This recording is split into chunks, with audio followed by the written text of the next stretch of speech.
नमस्कार दोस्तों, एक बार फिर से आपका हार्दिक स्वागत और अभिनंदन है सोलो सॉल्यूशन परिवार में। तो आप सभी को पता है एलटी का जो एग्ज़ाम है वो कितने तारीख को, 8 तारीख को है। और एडमिट कार्ड आप सभी ने डाउनलोड कर दिए होंगे और उम्मीद है आपकी प्रिपरेशन बहुत अच्छी चल रही होगी। और इस वीडियो में हम क्या करेंगे, टॉपिक वाइज जो उससे संबंधित, जो रिलेटेड जो भी एमसीक्यूज बन सकते हैं उन सभी को यहाँ पर हम ख़त्म करते हुए आगे बढ़ेंगे। इस वाली जो हमारा ये वाली वीडियो है, इस वाली वीडियो में हमने इसके केमिस्ट्री के 5 टॉपिक यहाँ पर पकड़े हैं। पहला टॉपिक हमने पकड़ा है परमाणु संरचना का। पहला टॉपिक हमारा है परमाणु संरचना। दूसरा रासायनिक एवं भौतिक परिवर्तन और उसके साथ विलयन। तीसरा टॉपिक रहेगा अकार्बनिक रसायन। चौथा टॉपिक है धातुएं, खनिज, अयस्क, गुणधर्म और उनके उपयोग। और पांचवा टॉपिक हमारे पास है मिश्र धातुएं। तो चलिए, ज्यादा समय खराब न करते हुए बढ़ते अपने पहले प्रश्न की ओर। पहला क्वेश्चन हमारे पास, पहला क्वेश्चन है नाभिक के अवयव हैं। ठीक है,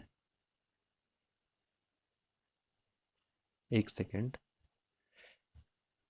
यस, नाभिक, परमाणु नाभिक के अवयव हैं। ठीक है, तो ऑप्शन आपके पास इलेक्ट्रॉन और प्रोटॉन, ऑप्शन बी है इलेक्ट्रॉन और न्यूट्रॉन, ऑप्शन सी है प्रोटॉन और न्यूट्रॉन, और ऑप्शन डी है प्रोटॉन, न्यूट्रॉन और इलेक्ट्रॉन।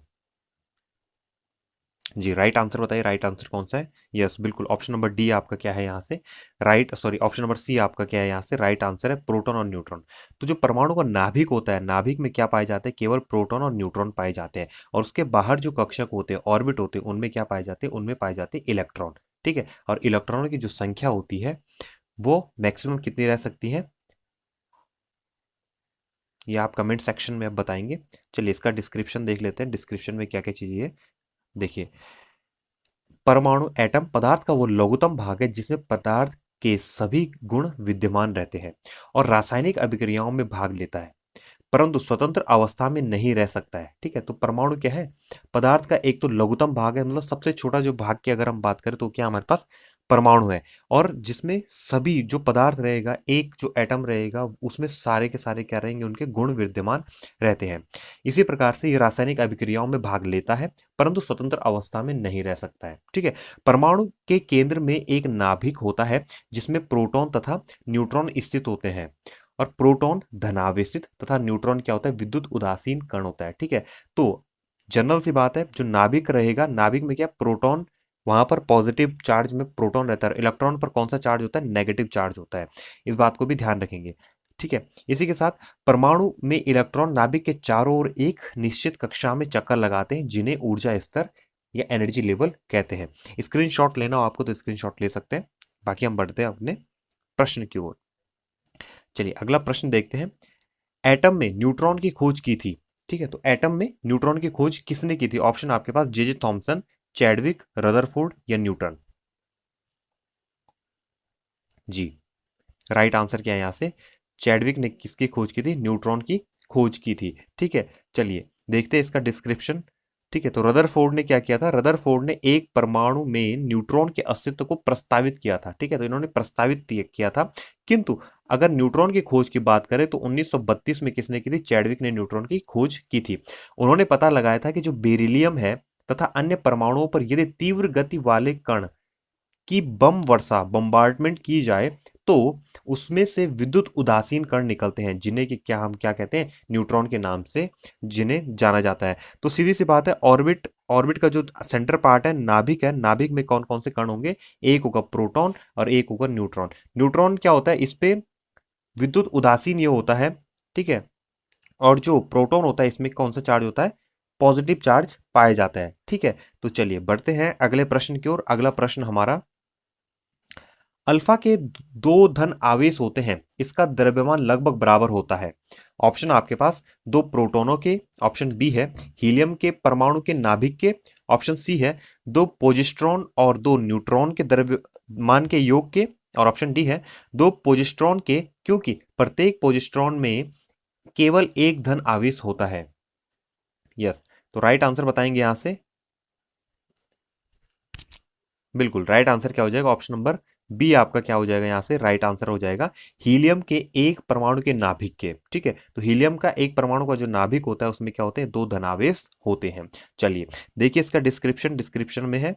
ठीक है, तो अल्फा कण हीलियम के नाभिक के समान दो प्रोटॉन तथा दो न्यूट्रॉन से मिलकर बने हुए होते हैं। ठीक है, ये द्विआवेश युक्त हीलियम आयन होते हैं। मतलब हीलियम पे अगर हम बोले तो दो पॉजिटिव चार्ज पाए जाते हैं। इनका द्रव्यमान हीलियम नाभिक के द्रव्यमान के बराबर होता है। ठीक है, तो हीलियम के नाभिक के द्रव्यमान के बराबर इनका द्रव्यमान होता है और इनकी मात्रा हाइड्रोजन परमाणु की मात्रा की 4 गुनी होती है। ठीक है, तो उम्मीद है बात समझ में आ रही होगी। ठीक है, तो हीलियम पे क्या होता है, हीलियम He होता है। ठीक है, हीलियम का इस पे क्या होता है, पॉजिटिव चार्ज। चलिए बढ़ते हैं यहाँ पर अगले प्रश्न की ओर। अगला प्रश्न हमारे पास, परमाणु जिनमें प्रोटॉनों की संख्या समान परंतु न्यूट्रॉनों की संख्या भिन्न भिन्न रहती है क्या कहलाते हैं? ऑप्शन आपके पास समदाबिक आइसोबार, ऑप्शन बी है समावयवी आइसोमर्स, ऑप्शन सी है सम न्यूट्रॉनिक आइसोटोन्स, या ऑप्शन नंबर डी है समस्थानिक आइसोटोप्स। जी, राइट आंसर बताइए।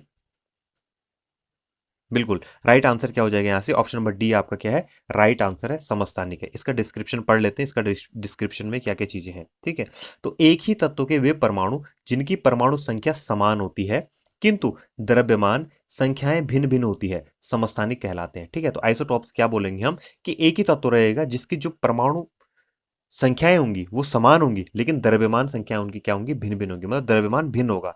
किसी तत्व के विभिन्न समस्थानिकों की परमाणु संख्या समान होने का कारण यह है कि उनके नाभिक में प्रोटॉनों की संख्या समान होती है।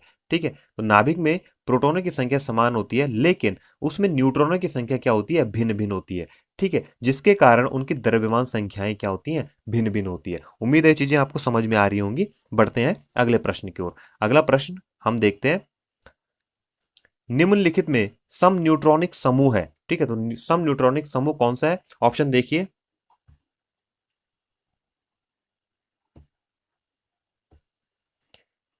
बताइए राइट आंसर कौन सा है। जी, ऑप्शन नंबर डी आपका राइट आंसर है। कार्बन, जिसपे कार्बन का जो परमाणु भार, सॉरी परमाणु क्रमांक रहेगा वो 6 और जो परमाणु भार कितना हो जाएगा 14। इसी प्रकार से नाइट्रोजन का 15 और इसका 16, ऑक्सीजन पे 16। ऑप्शन नंबर डी आपका क्या है, राइट आंसर है। इस चीज को ध्यान रखेंगे। चलिए देखते हैं यहाँ पर इसका डिस्क्रिप्शन पढ़ते हैं। इसका डिस्क्रिप्शन है, भिन्न भिन्न तत्वों के वे परमाणु जिनमें न्यूट्रॉनों की संख्या समान होती है सम न्यूट्रॉनिक आइसोटोन्स कहलाते हैं। तो सम न्यूट्रॉनिक्स कौन होंगे, आइसोटोन्स कौन होंगे, जिनमें की क्या होती है, परमाणु जिनमें न्यूट्रॉनों की संख्या समान होती है उनको आइसोटोन्स कहते हैं। न्यूट्रॉनों की संख्या बराबर होती है द्रव्यमान संख्या माइनस प्रोटोनों की संख्या। इस चीज को ध्यान रखेंगे, फॉर्मूले को क्वेश्चन यहां से भी बन सकते हैं।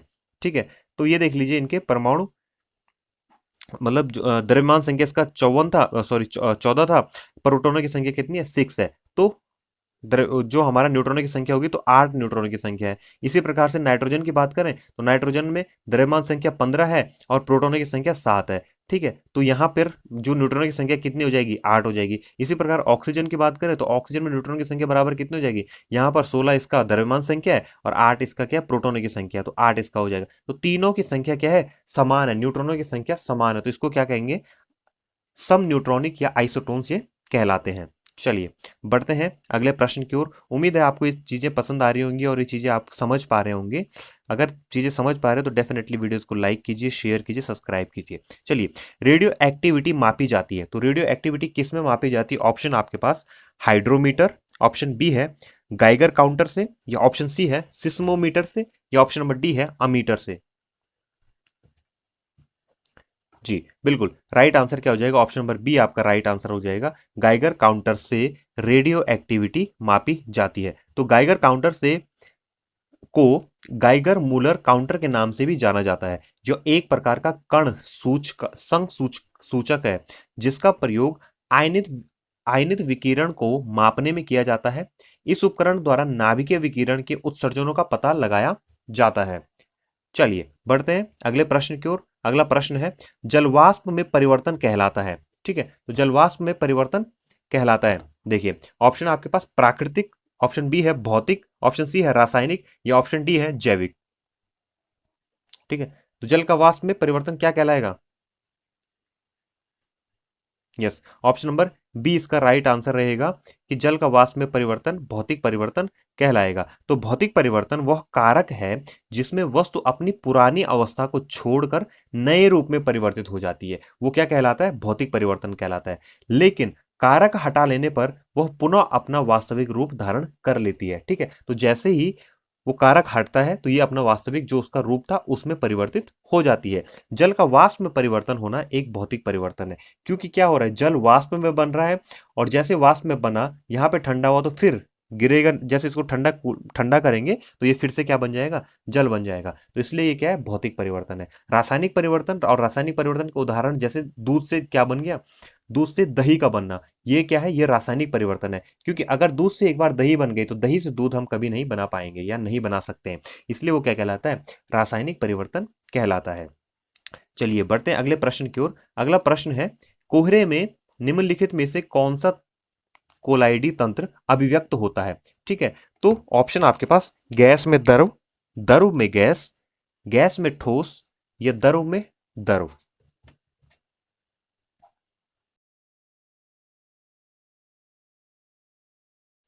तो राइट आंसर क्या है यहाँ से? ऑप्शन नंबर डी आपका राइट आंसर हो जाएगा, द्रव में द्रव। कोहरे में जो कोलाइडी तंत्र अभिव्यक्त होता है वो क्या होता है? द्रव में द्रव का होता है।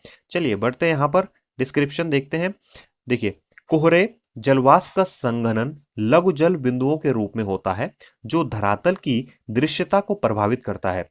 जब धरातल के नजदीक स्थित वायु का ताप उषांक तक पहुंच जाता है तथा हवा ठंडी हो जाती है, तब उसमें उपस्थित जलवाष्प का संघनन वायुमंडलीय धूल कणों इत्यादि के चारों तरफ हो जाता है। ये संघनित जल की बूंदें हल्की होने के कारण हवा में ही लटकी रहती हैं और हवा के साथ स्थानांतरित होती रहती हैं।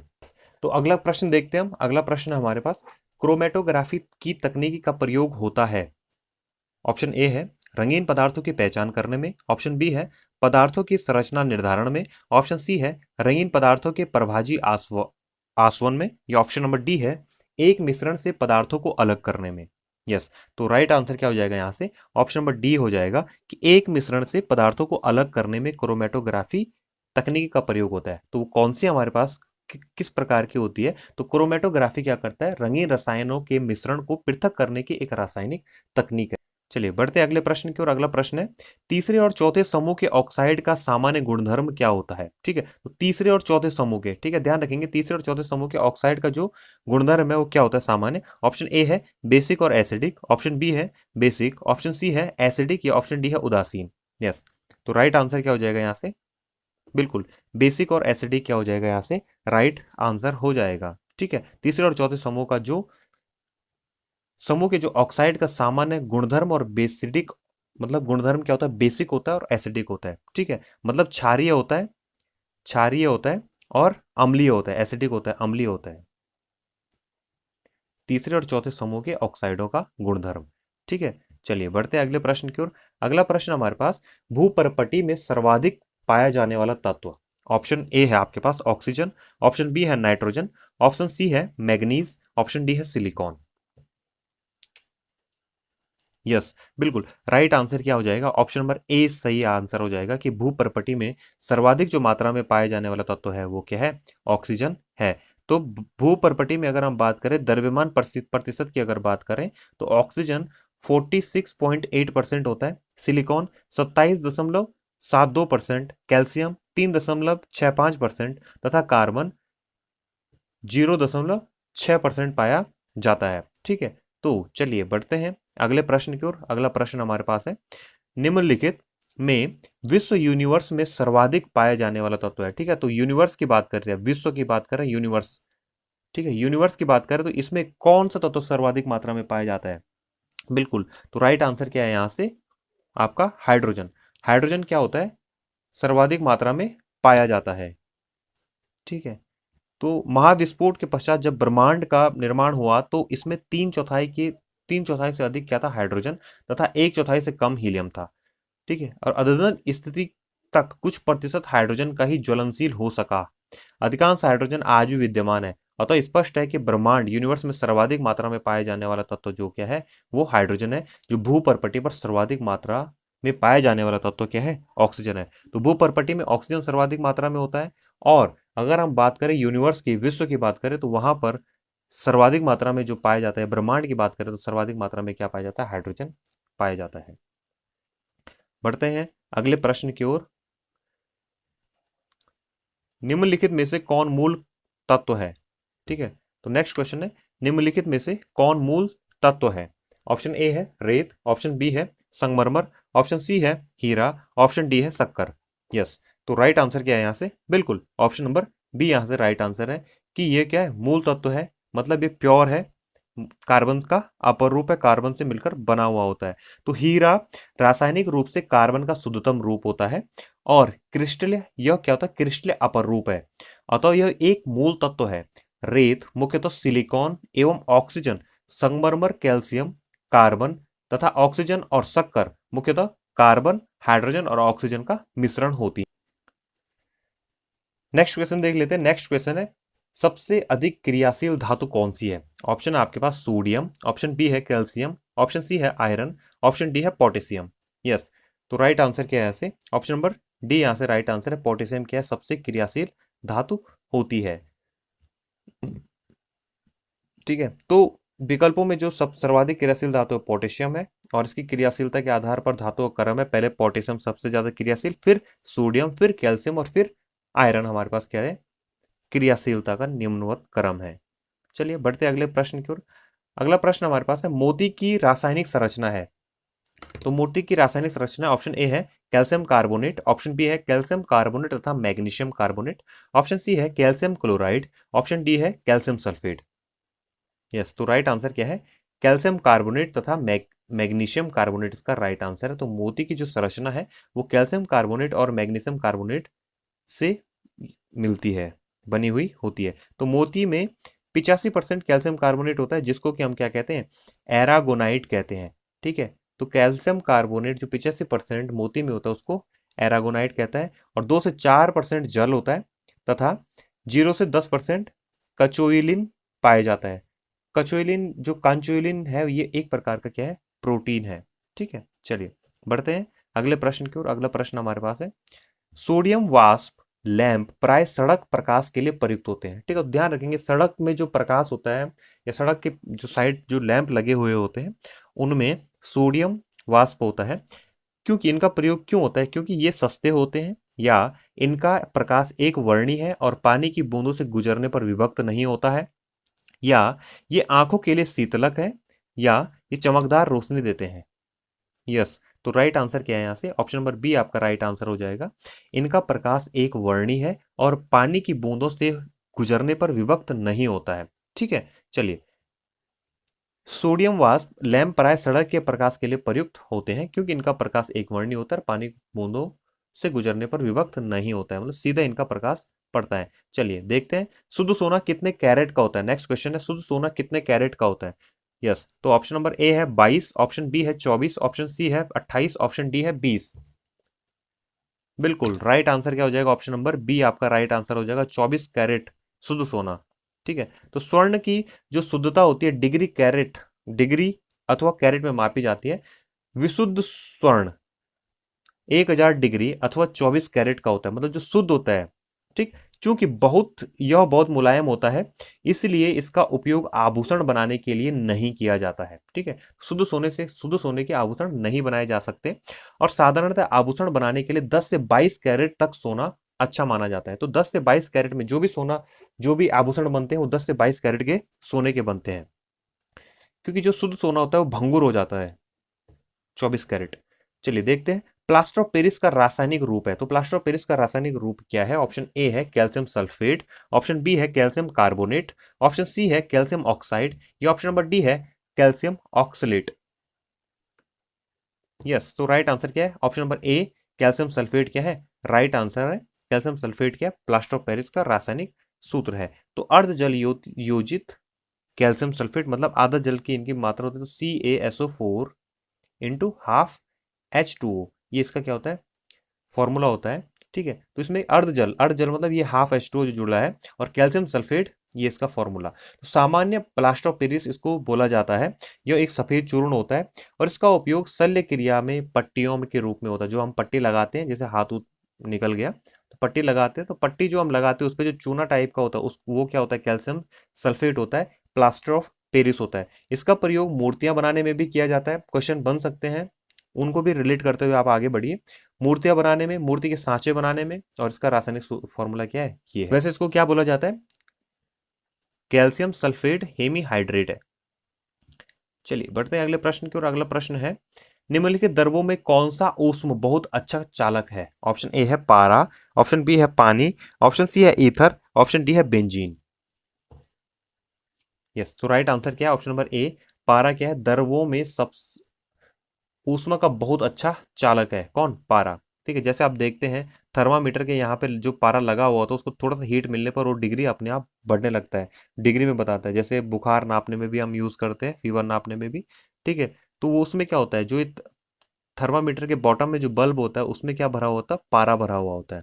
ठीक है, तो पारा बहुत जल्दी गर्म हो जाता है और बहुत जल्दी ठंडा हो जाता है। जो भी चीजें उसमें रिएक्ट, जो उनका एनवायरनमेंट रहेगा, जिस एनवायरनमेंट में वो है उसमें बहुत जल्दी रिएक्ट करता है। तो धातुएं ऊष्मा की अच्छी चालक होती हैं। धातुएं अधिकांशतः ठोस होती हैं, परंतु पारा एक ऐसी धातु है जो साधारण ताप पर द्रव अवस्था में विद्यमान होती है।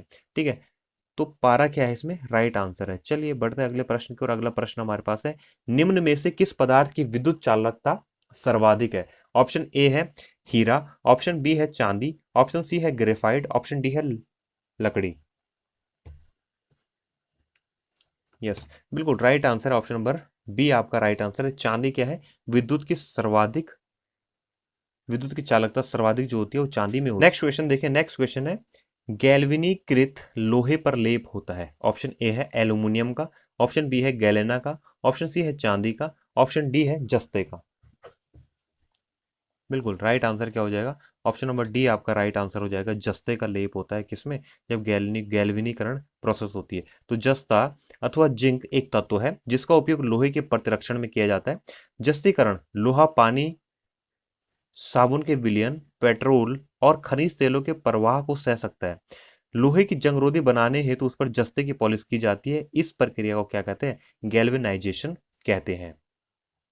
ठीक है, चलिए बढ़ते हैं अगले प्रश्न की ओर। अगला प्रश्न हमारे पास, जर्मन जर्मन सिल्वर में चांदी का प्रतिशत होता है। ऑप्शन ए है 1%, ऑप्शन बी है 0.5%, ऑप्शन सी है 0%, या ऑप्शन नंबर डी है इनमें से कोई नहीं। यस, बिल्कुल राइट आंसर क्या, ऑप्शन नंबर सी आपका राइट आंसर है कि जर्मन सिल्वर में चांदी का प्रतिशत 0 होता है, चांदी उसमें पाई नहीं जाती है। तो जर्मन सिल्वर में क्या क्या पाया जाता है, तो निकल, सिल्वर, तांबा 50%, जस्ता 35% और निकल 15% की मिश्र धातु है। कौन? German silver. इसमें चांदी नहीं होती है। सोल्डर एक गलनशील धातु अयस्क होता है। ठीक है, टिन तथा सीसा के सोल्डर नरम सोल्डर कहलाते हैं। ब्लीचिंग पाउडर का रासायनिक नाम कैल्शियम हाइपोक्लोराइट CaClO2 होता है। ठीक है, ब्लीचिंग पाउडर का सोडियम थाइयोसल्फेट या हाइफो सफेद क्रिस्टलिक गंधहीन ठोस होता है। इन चीजों को भी आप ध्यान रखेंगे, ये एक्स्ट्रा चीजें जो आप इसमें समझ रहे हैं, स्क्रीनशॉट लेते रहिए। बढ़ते अगले प्रश्न की ओर। पीतल निम्न में से, या पीतल निम्न की मिश्र धातु है, तो किसकी मिश्र धातु? ऑप्शन ए है आपके पास तांबा एवं लोहा, ऑप्शन बी है जस्ता एवं लोहा, ऑप्शन सी है तांबा एवं जस्ता, ऑप्शन डी है लोहा एवं निकल। तो पीतल क्या है, किस चीज से मिलकर बना हुआ होता है पीतल? बिल्कुल राइट आंसर क्या हो जाएगा, ऑप्शन नंबर सी तांबा एवं जस्ते से मिलकर क्या बना हुआ होता है, पीतल बना हुआ होता है। तो पीतल में 68 से 71% तक क्या होता है, तांबा होता है, और शेष भाग जो क्या होता है उसमें जस्ता होता है। और कांसे में 88% तांबा होता है, जबकि 12% टिन होता है। और जर्मन सिल्वर में आप बता चुके हैं हम। ठीक है, तो जर्मन सिल्वर में तांबे की उपस्थिति 50% होती है। गन मेटल में 85% तक इसकी तांबे की उपस्थिति होती है। 5% टिन, 5% लेड तथा 5% जिंक उपस्थित होता है। तो आप ध्यान रखेंगे यहाँ से कितनी चीजें आपको पता चल गई, गन मेटल का पता चल गया, जर्मन सिल्वर का बता चुके थे, फिर पता चल गया कांसे का पता चल गया, और पीतल का भी आपको पता चल गया। तो इन चीजों को भी देखते हुए आगे बढ़िए बढ़िए अगले प्रश्न की। और अगला प्रश्न हमारे पास है, जंग लगने पर लोहे का भार क्या होता है? ऑप्शन ए है बढ़ता है, ऑप्शन बी है घटता है, ऑप्शन सी है वही रहता है, या ऑप्शन डी है अनिश्चित, पता ही नहीं है कुछ। बिल्कुल राइट आंसर क्या हो जाएगा, ऑप्शन नंबर ए आपका राइट आंसर हो जाएगा कि उसमें जंग लगने पर लोहे का भार क्या होता है, बढ़ता है। गाइज अगर वीडियो पसंद आ रही तो डेफिनेटली लाइक कीजिए, शेयर कीजिए और सब्सक्राइब जरूर कीजिए चैनल को, और अपना स्कोर भी कमेंट जरूर कीजिएगा। और उसके बाद हम आज का अंतिम क्वेश्चन लगाने वाले हैं। तो जंग लगने पर लोहे का भार बढ़ता है क्योंकि, ठीक है, क्योंकि लोहे में जंग उस समय लगता है जबकि आर्द्रता की उपस्थिति में लोहा ऑक्सीजन से रासायनिक अभिक्रिया करके लौह ऑक्साइड में परिवर्तित हो जाता है। इस अभिक्रिया के दौरान लोहे के साथ ऑक्सीजन की मात्रा भी जुड़ जाती है और तो लोहे का भार बढ़ जाता है। इस दौरान लोहे का भार उतना ही बढ़ता है जितना ऑक्सीजन वो ग्रहण करता है। ठीक है, तो आप सामान्य देखते होंगे तो लोहा जब किसी भी हम खुले प्लेस में रख देते हैं और वहां अगर नमी है, आर्द्रता है और ऑक्सीजन के साथ अगर संयोग कर लेता है तो उस पर क्या लग जाता है, जंग लग जाता है। चलिए देखते हैं आज का अंतिम क्वेश्चन और इस वीडियो का अंतिम क्वेश्चन मिलेंगे नेक्स्ट वीडियो में। ये स्वाहा सीरीज हम आगे बढ़ाते रहेंगे।